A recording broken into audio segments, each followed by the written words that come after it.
Today we're going to talk about surveys and how important it is to get a survey, especially if you're purchasing a property. If you already have your property or own it and you're thinking about putting a fence in or building a detached garage or some kind of exterior building, make sure that you get a survey so that you know that you're building it or planting it, anything like that, on your property. A few things I want to make sure I point out to you when you talk about getting a survey. Make sure that on that survey that you're looking and paying attention to any easements, whether they're utility easements or drainage easements, and I'm going to show you that in just a minute, or if they're easements for something like a driveway that may go to a neighbor's house that lives back behind your house. Anything like that will show on that survey. It's real important, and in my opinion, something that you should spend the money on if you're thinking about purchasing a house. If you're already living in your house, like I said, you may or may not ever think about doing a survey, but it's a good thing to have just so that you know your property lines. And my saying is to all my clients, it's better to know your property lines before you know your neighbors. It just keeps the transition of moving into a new house much smoother so everybody knows whose property's whose before you're real good friends. These people decided to put a fence up, and that's the number one reason most people get a survey, is so that when they put their fence up that they know it's on their land and not on their neighbors.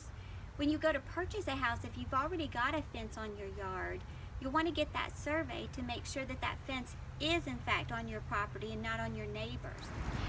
One of the most common easements that you'll see on your survey are your power lines or your utility easements. And this is just an easy example for me to show you. Everyone knows if you've got power lines going through your yard or around the perimeter of your yard somewhere, that's an easement that the power company has, and they can come and access those lines at any time. One of the things I want to point out to you is if you have this cute little babbling brook around your house or in your yard, yes, it looks really cute right now, but it's there for a reason. It carries water that's being drained through your property somewhere.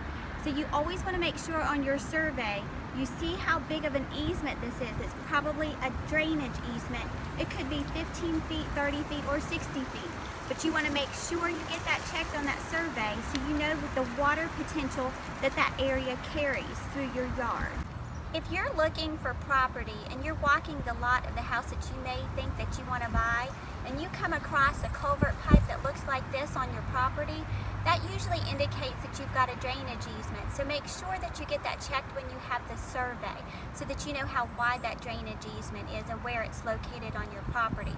There are different sizes of culvert pipes. There are small ones and there are large ones, some that are big enough for me to stand in. So make sure you're knowledgeable about that property you're buying and the easements that come with that property. Hope that helps.